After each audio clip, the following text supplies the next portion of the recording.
안녕하십니까? 3월 11일 수요일 영국의 소리방송 뉴스데스크의 뉴스거리입니다.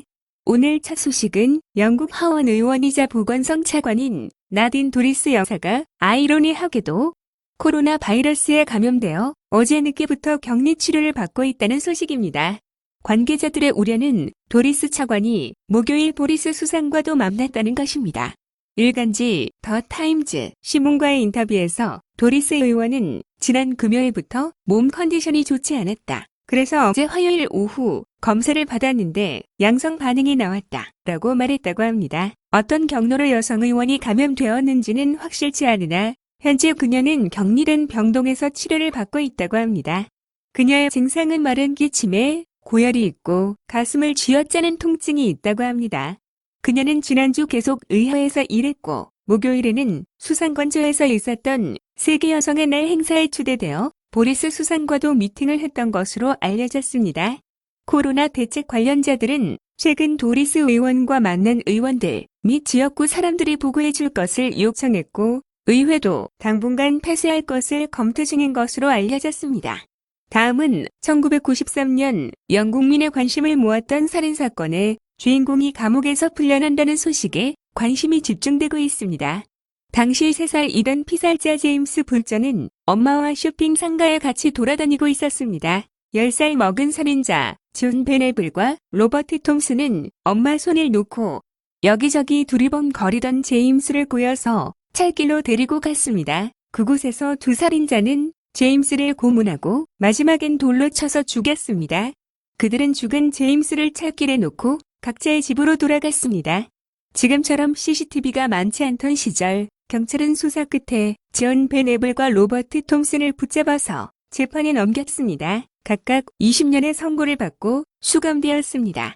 소년원에서 8년 보낸 후 일반 교도소로 옮겨져서 복역을 하였습니다. 수형 생활이 모범적이었던 로버트 톰슨은 만기가 되면서 법무부에서는 그의 신분을 세탁하여 사회로 환원시켰습니다. 그러나 존 베네블은 어린아동 성범죄 등이 발견되어 2010년 8년형을 받고 재수감되었습니다. 2018년 만기가 되어 갈 때 어린아이 아동 포노그래피 천여장을 소지하고 있던 것이 발각되어 다시 40개월의 추가형을 살고 만기 출소를 2주 앞두고 있는 상태입니다.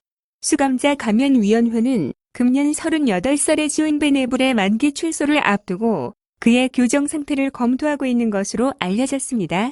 피살자 제임스 불저의 아버지 랄프 불저는 베네블은 출감하면 또 어린이를 살인할 것이다 라고 일간지 미러에 말했다고 싼 신문이 보도했습니다.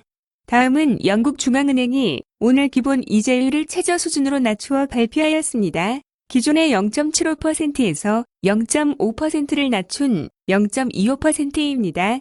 이것은 최근 불거진 코로나 바이러스 사태로 경기가 침체되어가는 걸 막기 위한 비상조치라고 설명하면서 시중은행들이 고통을 받고 있는 기업들에게 충분히 대출을 할 수 있도록 수십억 파운드의 대출용 자금도 준비해 놓았다고 설명하면서 시중은행들이 낮은 이자율로 더 많이 대출하라고 부연하였습니다.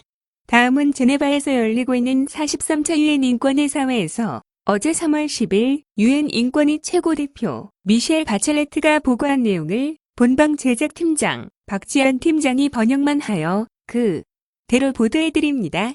의장님, 내외국인 여러분 그리고 동료 여러분, 결의 34/24 및 40/20에 의거하여 조선민주주의인민공화국 관련 최근 동향을 이사회에 보고하게 되어 영광입니다.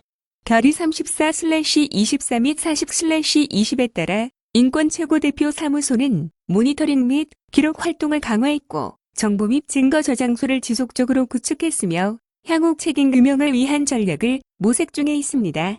인권 최고대표 사무소 모니터링에 따르면 조선민주주의인민공화국 구금시설 내 여성을 대상으로 한 성폭력을 포함한 인권 침해가 제도적으로 발생하고 있는 것으로 보입니다. 해당 침해는 2개 부처의 직접 권한하에 발생하는 것으로 보이며 보다 상급 기관이 관여했을 가능성이 있습니다.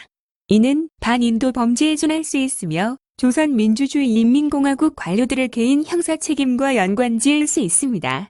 인권 최고대표 사무소는 해당 범죄에 가장 큰 책임이 있는 이들을 특정합니다. 또한 일본과 대한민국 국민을 포함한 외국인 납치 사례에 관한 조사를 진행 중입니다.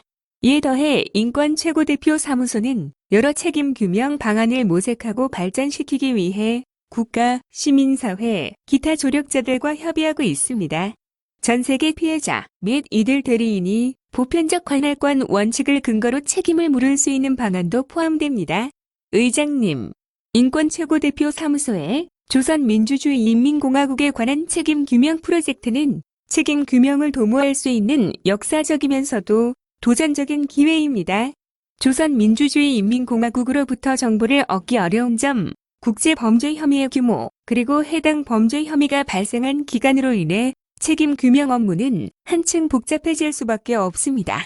동 프로젝트의 초석인 정보 및 증거 저장소는 막대한 업무로 상당한 예산이 소요되는데 형사사법 목적의 정보를 관리 및 분석하는데 정교한 소프트웨어가 필요하기 때문입니다.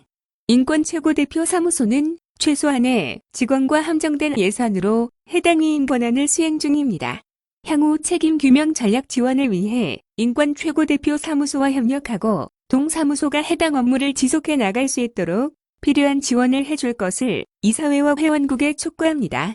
또한 조선민주주의인민공화국과 기타 유관국은 혐의 조사를 도모하고 여전히 자행되고 있는 침해 행위가 중단될 수 있도록 하며 피해자를 지원 및 보호할 것을 촉구합니다. 시청해주셔서 감사합니다. 기사가 재미있으셨다면 구독과 좋아요를 눌러주십시오. 감사합니다.